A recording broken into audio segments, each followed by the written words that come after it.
שלום, ברוכים הבאים למדבר שלי, קוראים לי קלרה והיום אני מכינה לכם עוגות מוס שוקולד כאלה לפי מתכון של ודרונה שהיא יצירנית שוקולד צרפתית. אז אם אתם אוהבים את המתכון תירשמו כמנוי, תשימו לייק ונמשיך.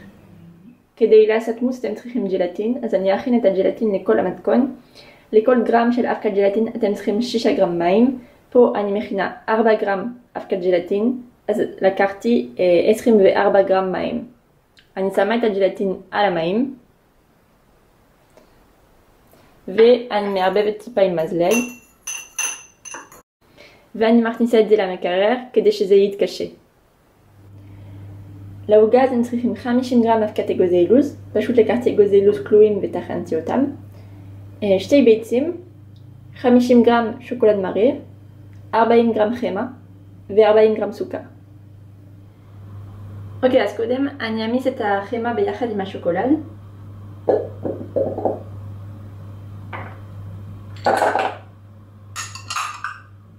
אבל בינתיים אני מקציפה את הביצים עם הסוכר.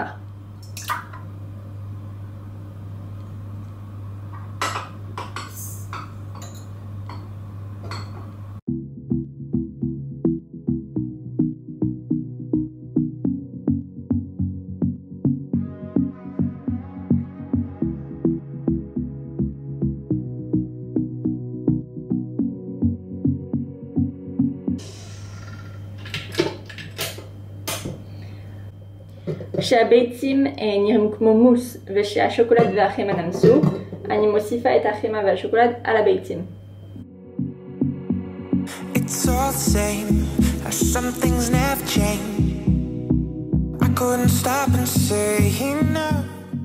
ואז אני לוקחת את הבלילה שלי ואני מוסיף את אבקת אגוזי לוז.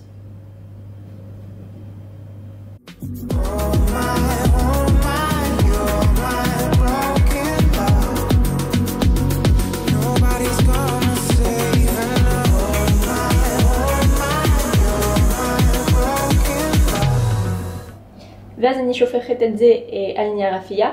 שמתי מלבן, אבל אתם לא באמת צריכים תבנית, פשוט אני לא רוצה שיהיה טעונה בתנור כי זה בלילה מאוד נזלית, אבל אנחנו דווקא צריכים משהו מאוד דק.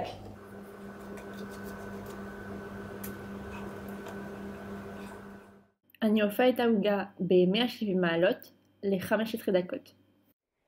למוס שוקולד לבן אתם צריכים 100 גרם שוקולד לבן נמס, אפשר לחמם אותו במיקרו כמה שניות, 50 גרם חלב, 100 גרם שמנת עם אחוז שומן יותר גבוה מ-30%, זה חשוב, ו-11 גרם מהמסת ג'לטין שהכנו קודם. אוקיי, השלב הראשון זה לחמם את החלב, זה כמות מאוד קטנה, זה רק כדי לעזור לנו להמיס את הג'לטין. אז כשאני רואה שזה חם, אני סוגרת את האש ואני שמה את הג'לטין בפנים. ככה.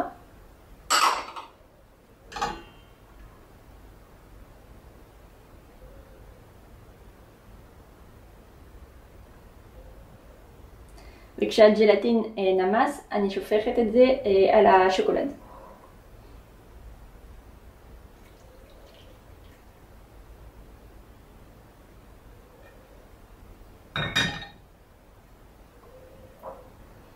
ואני אערבב את זה.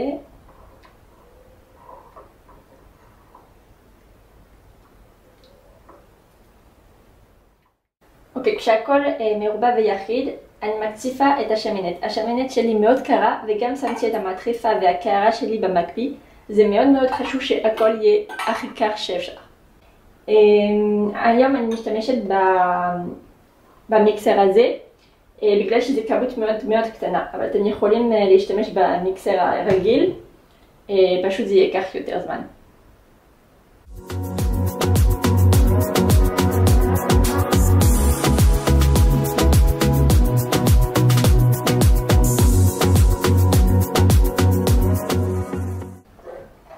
אני לא מקציפה את השמנת עד הסוף, אתם רואים? זה המרקם הנכון, כמו יוגורט טיפה.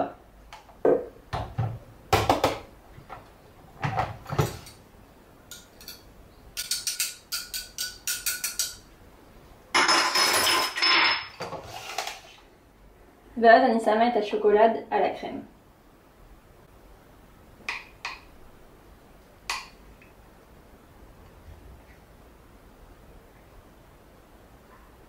ואני מערבבת.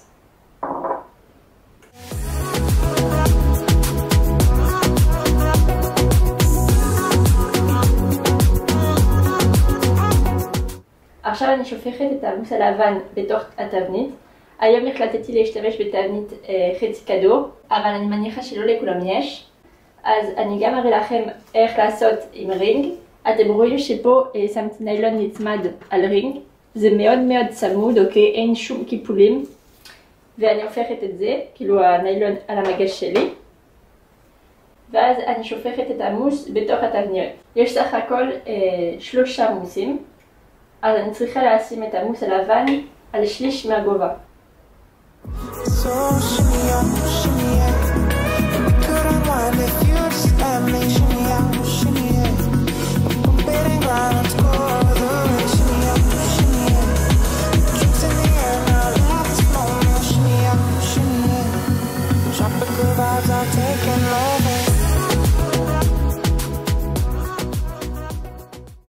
אם אתם רואים ששפכתם טיפה בצד, אז תנקו, כי בסוף זה ירד וזה לא יהיה יפה. ועכשיו אני מכניסה את זה למקפיא ל30 דקות.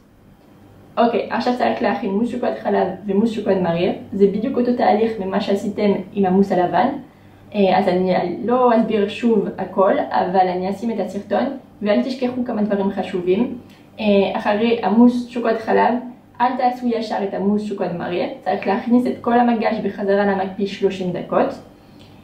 וגם בין המוסים תשטפו כלים ותחזירו את המדחפה והקערה למקפיא 5-10 דקות, זה יהיה יותר קל עם השמנת. אז נעשה את זה ונמשיך אחר כך ביחד.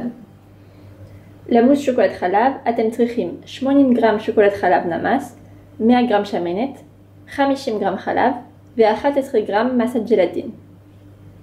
למוס שוקולד מריר אתם צריכים 70 גרם שוקולד מריר נמס, 100 גרם שמנת, 50 גרם חלב ו7 גרם מסת ג'לטין.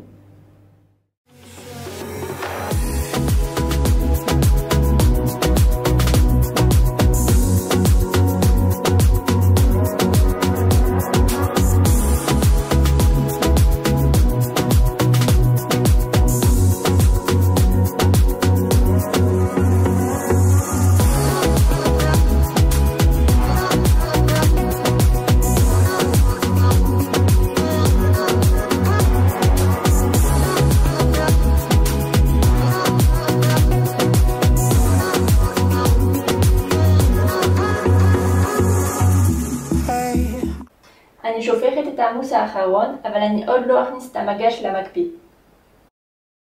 אוקיי, עכשיו תראו, זה העוגה שלי, אוקיי. עכשיו אני אהפוך אותה על נייר אפייה אחר.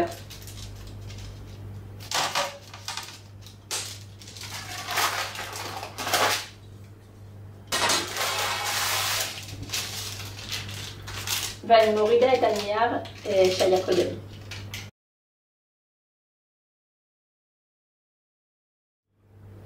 ועכשיו אני לוקחת רינג שהוא טיפה יותר קטן מהרינג שבחרתי ואני אחתוך עוגה.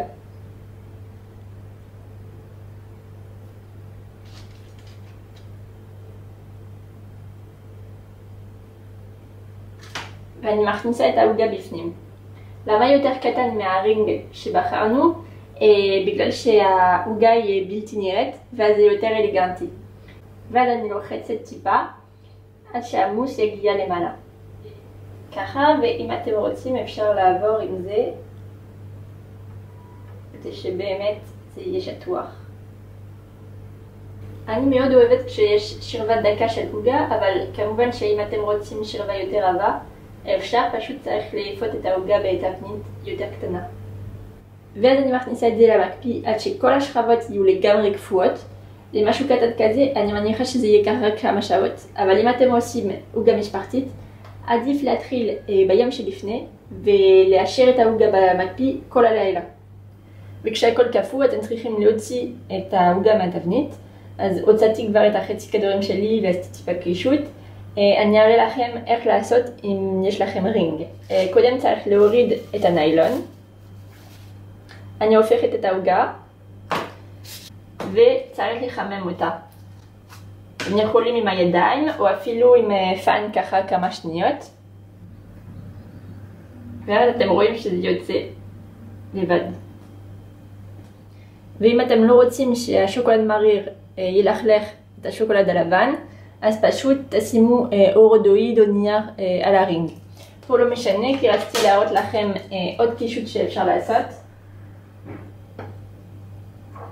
אני לוקחת אבקת קקאו. עם אבקת קקאו אני מסננת ככה.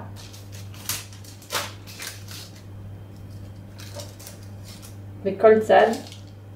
ואתם רואים שגם ככה זה יכול להיות מאוד יפה. אהבתם? אז תירשמו כמנוי, תשימו לייק ונתראה בסרטון הבא.